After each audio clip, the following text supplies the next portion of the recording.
Hello friends, welcome to our YouTube channel luck for success. दोस्तों देखिए, इस video में हम मॉडर्न हिस्ट्री से कुछ इम्पॉर्टेंट क्वेश्चन जो प्रीवियस ईयर क्वेश्चन हैं उसको हम डिस्कस करेंगे और जो कि बार बार एग्जाम में पूछे जाने वाले हैं, जैसे कि यूपी पीसीएस, रेलवे और ग्रुप डी और एसएससी एग्जाम में बार बार क्वेश्चन आते हैं, उसी को हम डिस्कस करेंगे आज। और इसका बेस्ट यूज करने के लिए वीडियो का आप पूरा देखिएगा इस वीडियो को, और साथ ही साथ मैं ऑप्शन को भी बताते हुए चलूँगा कि इस ऑप्शन में जो दिया है उससे रिलेटेड क्या आपका क्वेश्चन बन सकता है। तो दोस्तों देखिए, अपने पहले क्वेश्चन पे आते हैं।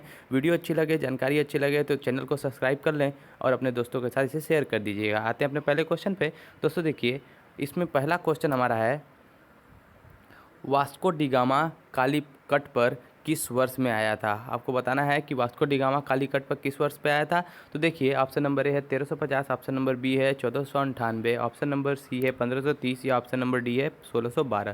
तो दोस्तों देखिए, मध्यकाल में भारत में आने वाले सबसे पहले कौन थे? पुर्तगाली ही थे। और जो वास्को डी गामा भारत आया था वो कौन था? पुर्तगाली ही तो था। तो पुर्तगाली सबसे पहले भारत आए थे।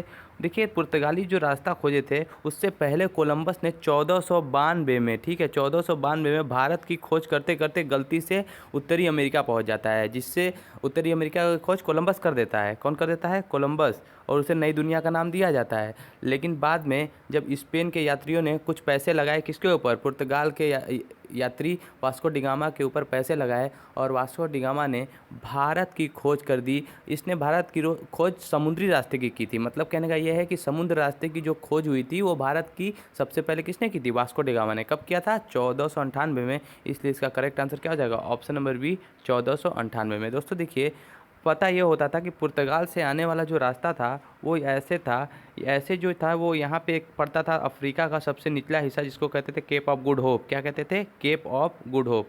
और केप ऑफ गुड होप जो था, केप ऑफ गुड होप की खोज किसने की थी? बार्टोलोमियो डियास ने। किसने की थी? Bartolomeu Dias. तो याद रखिएगा, बार्टोलोमियो डियास ने अफ्रीका के जो सबसे निचला हिस्सा था उसका नाम केप ऑफ गुड होप था। बार्टोलोमियो डियास ने उसका खोज किया था, जिससे कि अफ्रीका तक तो रास्ता सबको पता चल गया था। वास्को डी गामा भी आराम से अफ्रीका के केप ऑफ गुड होप तक पहुंच गया था।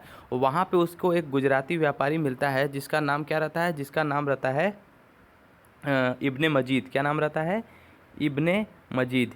इब्ने मजीद के साथ वह जो है भारत पहुंचता है, क्योंकि इब्ने मजीद को रास्ता पता था भारत का। इसलिए उसकी मदद से वास्को डी गामा कालीकट के बंदरगाह पे 1498 में पहुंच जाता है। इसलिए इसका आंसर तो जैसे कि मैंने बताया बी होगा, 1498। आते हैं अपने अगले क्वेश्चन पे। देखिए दोस्तों, आप अगर उस कहानी को याद रखेंगे तो आसानी से इस क्वेश्चन को भी याद रखेंगे। चलिए आते हैं नेक्स्ट क्वेश्चन पे अपने। हमारा अगला क्वेश्चन है, निम्न में से कौन नीला जल योजना यानी ब्लू वाटर पॉलिसी से संबंधित है? देखिए, ऑप्शन नंबर ए है अल्मीडा, ऑप्शन नंबर बी है अल्बर कुक, ऑप्शन नंबर सी है डुप्ले, ऑप्शन नंबर डी है रॉबर्ट क्लाइव। तो बताइए दोस्तों क्या आंसर होगा? दोस्तों देखिए, पुर्तगाली व्यापारियों ने भारत में कालीकट, किसको? कालीकट, गोवा, ठीक है, और दमन और हुगली के बंदरगाहों में अपनी जो व्यापारिक कोठियाँ बनाई थी सबसे पहले। 1505 ईस्वी में फ्रांसिस्को डे अल्मेडा ने भारत में प्रथम पुर्तगाली वायसराय बनकर भारत आया था। भारत में प्रथम पुर्तगाली वायसराय कौन बनकर आया था? अल्मेडा। याद रखिएगा, ये क्वेश्चन बार बार एग्जाम में पूछा जाता है। प्रथम पुर्तगाली गवर्नर भारत में कौन बनकर आया था? अल्मेडा आया था। उसी ने भारतीय व्यापार में अपना प्रभुत्व स्थापित करने के लिए, मतलब अपना डोमिनेट स्थापित करने के लिए, वह हिंद महासागर में ब्लू वाटर पॉलिसी यानी नील नील जल योजना लाता है, जिसको नीला जल योजना भी कहा जाता है। इसलिए इसका करेक्ट आंसर क्या हो जाएगा? Option number A, de Almeida. Francisco de Almeida इसका पूरा नाम था।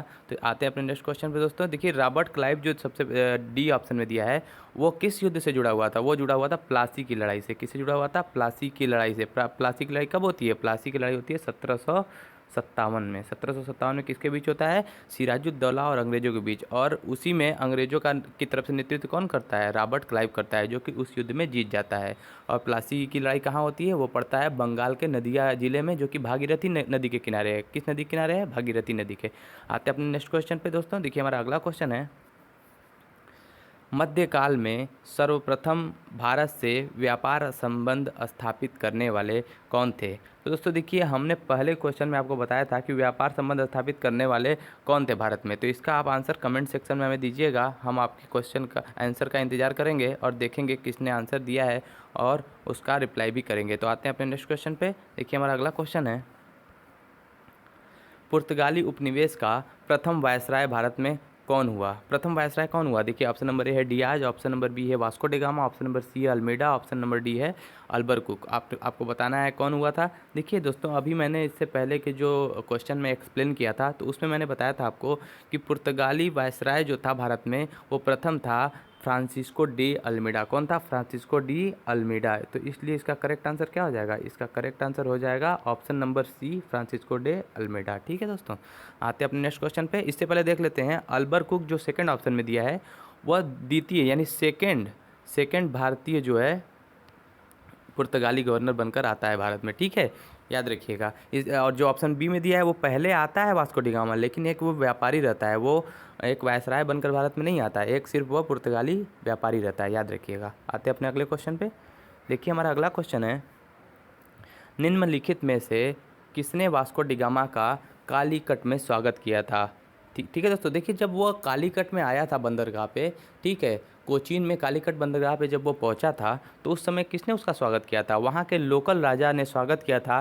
देखिए उसका नाम क्या था? उसका नाम जमोरिन था। क्या नाम था? जमोरिन। इसलिए इसका करेक्ट आंसर क्या हो जाएगा? ऑप्शन नंबर सी, जमोरिन हो जाएगा। ठीक है दोस्तों, आते हैं अपने अगले क्वेश्चन पे। देखिए हमारा अगला क्वेश्चन है, सही उत्तर चुनना है आपको। क्या चुनना है? सही उत्तर। ठीक है, आपको बताना है इसमें क्या क्या किससे रिलेट करेगा। देखिए पुर्तगाली यात्री हमने बताया था जैसे कि वास्को डिगामा कहाँ का था, अभी मैंने बताया कि वास्को डिगामा कहाँ का था? पुर्तगाल का। इसलिए इसका ए का 2 हो जाएगा, ए का क्या हो जाएगा? 2 हो जाएगा। याद रखिएगा, वास्को डिगामा कहाँ का हो जाएगा? पुर्तगाल का हो जाएगा। उसके बाद जो है आपका ऑप्शन नंबर बी में दिया है क्रिस्टोफर कोलंबस। क्रिस्टोफर कोलंबस कहाँ का हो जाएगा? देखिए स्पेन का यात्री था। क्रिस्टोफर कोलंबस कहाँ का यात्री था? स्पेन का। इसलिए इसका बी का क्या हो जाएगा? बी का ए हो जाएगा। ठीक है, बी का 1 मतलब हो जाएगा स्पेन से रिलेट कर देगा वो। कैप्टन कुक कहाँ का था? देखिए ब्रिटेन का था। कैप्टन कुक कहाँ का था? ब्रिटेन का। इसलिए इसका सी का क्या हो जाएगा? 4। सी का क्या हो जाएगा? 4। ठीक है, अब देखिए तस्मान कहाँ का था? तस्मान हॉलैंड का था। ठीक है, तस्मान कहाँ का था? हॉलैंड का, जिसने कि न्यूजीलैंड की खोज की थी, याद रखिएगा। इसलिए इसका जो है डी वही बचता है 3, तो इसलिए डी का क्या हो जाएगा? 3। तो याद रखिएगा ए का 2 हो जाएगा, यानी पुर्तगाल। वास्को डिगामा पुर्तगाली था, क्रिस्टोफर कोलंबस स्पेन का यात्री था, कैप्टन कुक जो है ग्रेट ब्रिटेन का यात्री था और तस्मान जो है हॉलैंड का यात्री था, याद रखिएगा। इसलिए इसका करेक्ट आंसर क्या हो जाएगा? इसका करेक्ट आंसर हो जाएगा ऑप्शन नंबर बी। ठीक है, देखिए ए का 2 इसमें है ना, तो ऑप्शन नंबर बी यही हो जाएगा केवल। इसलिए करेक्ट आंसर हो जाएगा ऑप्शन नंबर बी, 2, 1, 4 और 3। ठीक है, आते हैं अपने नेक्स्ट क्वेश्चन पे। दोस्तों देखिए हमारा अगला क्वेश्चन है, भारत में पुर्तगाली शक्ति का वास्तविक संस्थापक कौन था? दोस्तों देखिए, पुर्तगाली शक्ति का जो वास्तविक संस्थापक था वो भारत में फ्रांसिस्को डे अल्मेडा को नहीं माना जाता। वो प्रथम वायसराय तो था लेकिन उसको नहीं माना जाता। देखिए इसमें ऑप्शन में भी नहीं दिया है वो। इसमें ऑप्शन दिया है Vasco da Gama, option number B दिया है अल्बरकुक, ऑप्शन नंबर सी है Bartolomeu Dias, option number D है जॉर्ज आक्स्टन। देखिए दोस्तों, फ्रांसिस्को डे अल्मेडा प्रथम पुर्तगाली वायसराय बनकर आता है, लेकिन वह जो है उतना व्यापारिक गतिविधियों को तो देखता है लेकिन वह अपने क्षेत्र को भारत में नहीं बढ़ा पाता है। लेकिन जो सेकंड गवर्नर बनकर आता है भारत में, वायसराय बनकर आता है पुर्तगाली, इसका नाम रहता है फ्रांसिस्को डे अल्बरकुक। क्या नाम रहता है? अल्बरकुक। क्या नाम रहता है? अल्बरकुक ने ही 1510 में, इसलिए करेक्ट आंसर क्या हो जाएगा? पहले करेक्ट आंसर हो जाएगा ऑप्शन नंबर बी। देखिए अल्बरकुक ने 1510 में बीजापुर के सुल्तान यूसुफ आदिल शाह को हरा दिया था। बीजापुर के सुल्तान यूसुफ आदिल शाह को हरा दिया था और उससे गोवा को जीत लिया था। किसको जीत लिया था? गोवा को। इसलिए देखिए इसका करेक्ट आंसर क्या हो जाएगा? इसका करेक्ट आंसर हो जाएगा ऑप्शन नंबर बी, अल्बरकुक। इससे पहले हमने आपको बताया कि ऑप्शन नंबर सी में जो दिया है बार्टोलोम्यू डियाज जो था वो केप ऑफ गुड होप की खोज किया था। किसका खोज किया था? केप ऑफ गुड होप की खोज किसने किया था? जो कि अफ्रीका महाद्वीप का सबसे निचला हिस्सा था, वो किया था केप ऑफ गुड होप की खोज बार्टोलोम्यू डियाज। आते हैं अपने अगले क्वेश्चन में दोस्तों। देखिए हमारा अगला क्वेश्चन है, भारत में यूरोपीय शक्तियों के प्रवेश के संदर्भ में निम्न में से कौन सा कथन सही नहीं है? आपको बताना है दोस्तों कि निम्नलिखित में से कौन सा कथन सही नहीं है। आप पूरे ऑप्शन को पढ़ेंगे तभी आप इसका आंसर बता पाएंगे। देखिए पहला ऑप्शन जो है ए, उसमें दिया है पुर्तगालियों ने 1499 में गोवा पर कब्जा किया था? दोस्तों ऑप्शन नंबर ए देखिए ये है। ऑप्शन नंबर बी आपके सामने है, अंग्रेज़ों ने अपना पहला कारखाना दक्षिण भारत में मसूलीपट्टनम में लगाया था। तो देखिए ऑप्शन नंबर सी है आपका, पूर्वी भारत में अंग्रेज़ों ने अपने 1633 में उड़ीसा में पहला कारखाना लगाया था। और डी ऑप्शन है, डुप्ले के नेतृत्व में फ्रांसीसियों ने 1746 में मद्रास पर कब्जा कर लिया था। तो दोस्तों देखिए इनसे पूछा है कि कौन सा कथन सही नहीं है। तो जैसा कि हमने आपको बताया था इससे पहले एक्सप्लेनेशन में कि पुर्तगालियों ने गोवा पर अधिकार 1510 में किया था। कब किया था? 1510 में। अल्बरकुक के नेतृत्व में 1510 में पुर्तगालियों ने गोवा पर कब्जा कर लिया था और यूसुफ आदिल शाह जो वहाँ बीजापुर के शासक थे जिनके कब्जे में गोवा था, उनको हरा करके गोवा पर कब्जा कर लिया था। तो 1510 में जब किया था, तो जबकि इसमें कितना में दिया है? 1499 में। तो इसलिए इसका गलत हो जाएगा ए। इसलिए इसका करेक्ट आंसर क्या हो जाएगा? ऑप्शन नंबर ए हो जाएगा। देखिए दोस्तों, और इसके अलग जो ऑप्शन मैं बता दूं आपको, डुप्ले ने नेतृत्व में फ्रांसीसियों ने 1746 में मद्रास पर कब्जा कर लिया था, ये बिल्कुल सही है। और पूर्वी भारत में अंग्रेज कंपनी ने 1633 में उड़ीसा में पहला कारखाना खोला था। देखिए भारत का जो नक्शा है पूर्वी क्षेत्र में, अगर आप देखेंगे, बात करेंगे पूर्वी क्षेत्र में, अगर यहाँ इस क्षेत्र में बात करेंगे तो यहाँ पे सबसे पहले अंग्रेज़ों ने उड़ीसा में कंपनी खोली थी। कहाँ खोली थी? उड़ीसा में। और अगर दक्षिण भारत में बात करेंगे तो दक्षिण भारत में उन्होंने सबसे पहले अस्थाई एक फैक्ट्री खोली थी मसूलीपट्टनम में। कहाँ खोली थी? यहाँ पे खोली थी मसूलीपट्टनम में, याद रखिएगा। अस्थाई फैक्ट्री खोली थी अंग्रेज़ों ने। कब खोली थी? 1611 में। कब खोली थी? 1611 में अस्थाई फैक्ट्री खोली थी। उसके बाद उन्होंने सूरत में 1613 में अस्थाई फैक्ट्री का स्थापना किया था। ठीक है दोस्तों, आते हैं अपने नेक्स्ट क्वेश्चन पे। देखिए जो हमारा अगला क्वेश्चन है, पुर्तगालियों ने भारत में निम्नलिखित में से किस स्थान पर प्रथम दुर्ग का निर्माण किया था?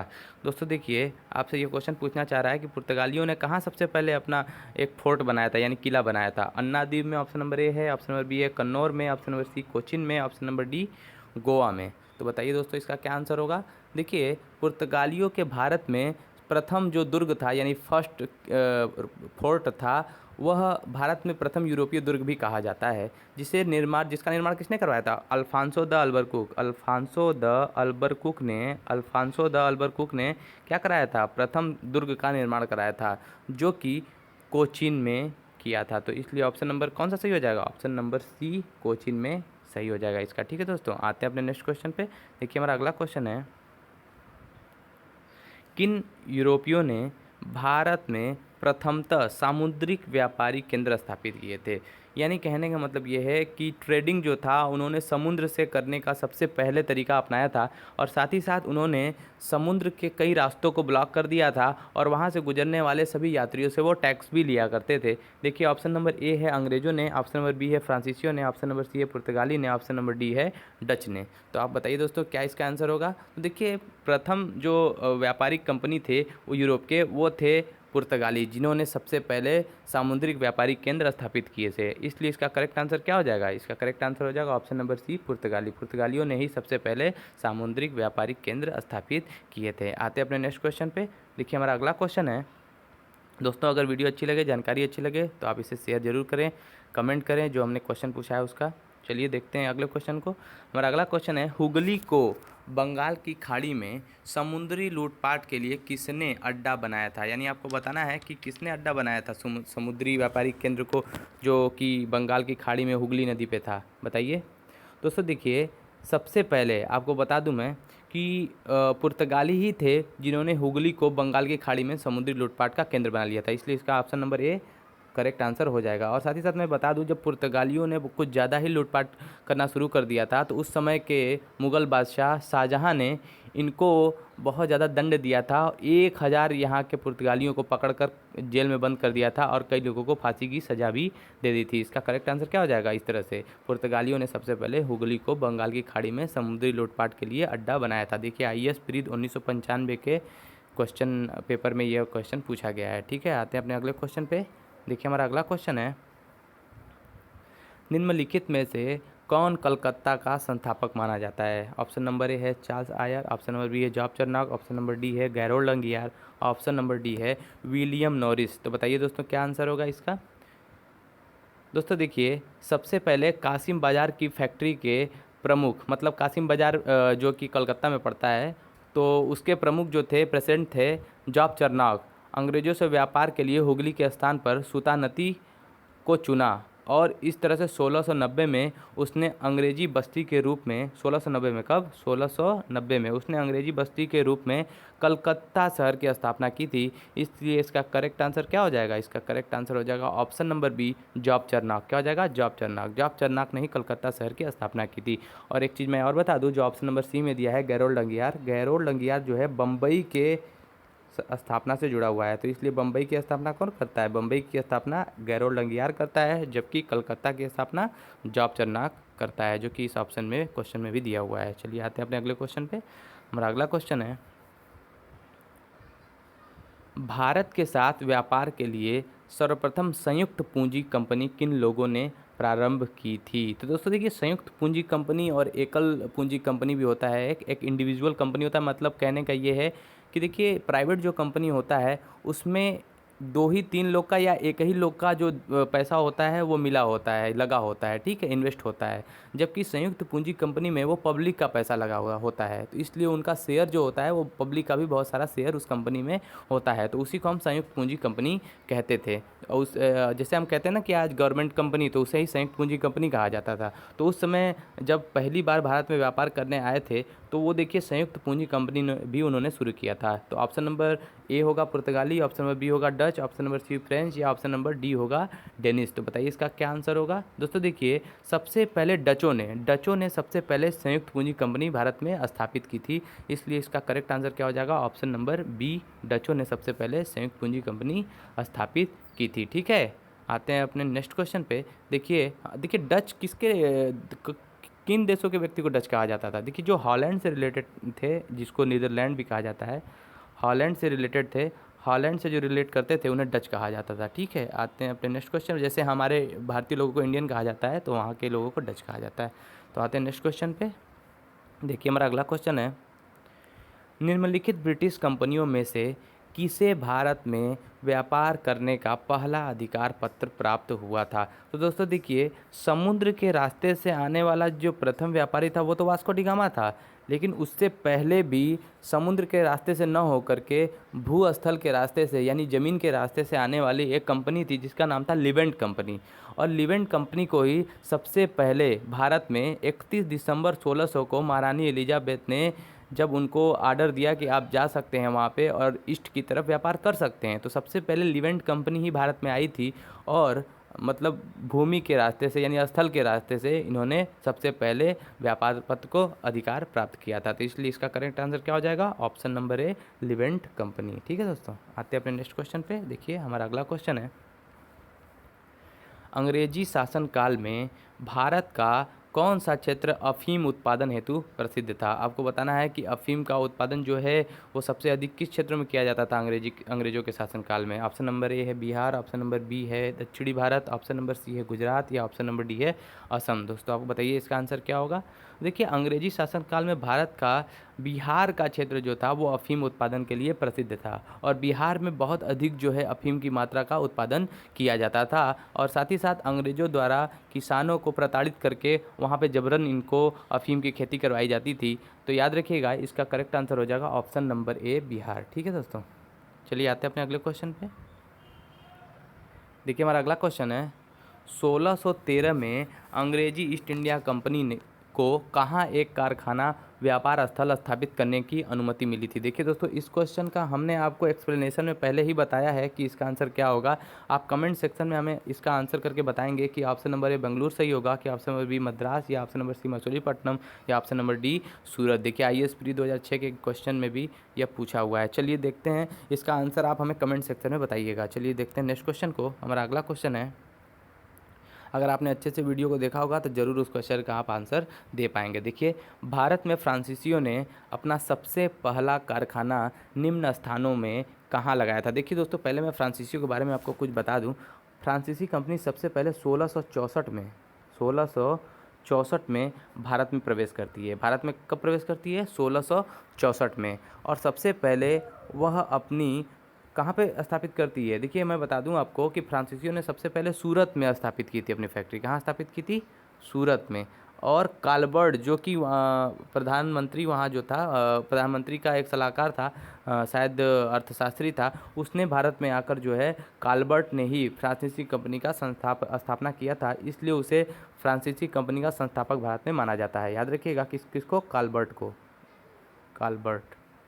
ठीक है, याद रखिएगा इस क्वेश्चन को। आते हैं अपने नेक्स्ट क्वेश्चन पे। देखिए हमारा अगला क्वेश्चन है, निम्नलिखित में से किसे भारत में फ्रांसीसी कंपनी का संस्थापक माना जाता है। देखिए इससे पहले हमने अभी आपको जब डिटेल बता रहा था तो मैंने आपको बताया इसका आंसर क्या होगा, तो आप कमेंट सेक्शन में इस भी क्वेश्चन का आंसर हमें करके बताएंगे कि इसका आंसर क्या होगा। ठीक है दोस्तों, आते हैं अपने नेक्स्ट क्वेश्चन पे। देखिए हमारा अगला क्वेश्चन है, निम्न यूरोपीय शक्तियों ने भारतीय व्यापार में समय समय पर प्रवेश किया। तो इनका जो क्रोनोलॉजी आपको सेट करना है कि सबसे पहले कौन आए थे। तो देखिए सबसे पहले मैंने आपको बताया था कि 1498 में वास्को डिगामा, जो कि कहाँ का था, पुर्तगाली था, वो सबसे पहले आया था। तो सबसे पहले क्या हो जाएगा, 4 हो जाएगा, सबसे पहले 4 हो जाएगा। देखिए ऑप्शन नंबर किस में दिया है, सबसे पहले 4, सबसे पहले 4 इसी में दिया है, तो इसी यही हमारा करेक्ट आंसर हो जाएगा बिना टाइम वेस्ट किए। लेकिन फिर भी जान लेते हैं उसके बाद क्या आया था। देखिए पुर्तगाली के बाद जो आए थे वो आए थे डच। कौन आए थे, डच। तो पुर्तगाली के बाद कौन आए थे, डच। 1600 के आसपास, मैं बता दूं आपको 1602 के आसपास आए थे। देखिए अंग्रेज़ जो आए थे उनको 1600 में अधिकार पत्र प्राप्त हुआ था, बाद में वो आए थे, लेकिन उससे पहले डच आ चुके थे। 1458 के बाद डच आए थे 1602 के आसपास, उसके बाद आए थे देखिए अंग्रेज़, उसके बाद कौन आए थे, अंग्रेज़। तो याद रखिएगा 4-2-1 आपका हो गया। उसके बाद जो 1664 में हमने बताया कि 1664 में कौन आए थे, फ्रांसीसी, तो इसलिए इसका सबसे लास्ट में कौन आए थे, फ्रांसीसी। तो इसका करेक्ट आंसर क्या हो जाएगा, ऑप्शन नंबर बी, 4-2-1 और 3, यानी पुर्तगाली, उसके बाद डच आए, उसके बाद अंग्रेज आए और उसके बाद सबसे लास्ट में फ्रांसीसी आए थे। ठीक है दोस्तों, आते हैं अपने अगले क्वेश्चन पे। देखिए हमारा अगला क्वेश्चन है, ये हमारा अंतिम क्वेश्चन था दोस्तों। ये आपको सीरीज कैसी लगी, इसका हम सेकंड पार्ट जल्दी अपलोड करेंगे। आप बताइएगा ये वीडियो आपको कैसी लगी, आप कमेंट सेक्शन में हमें ज़रूर बताइएगा इसका जवाब। ठीक है, तब तक को मिलते हैं अगले वीडियो में। धन्यवाद।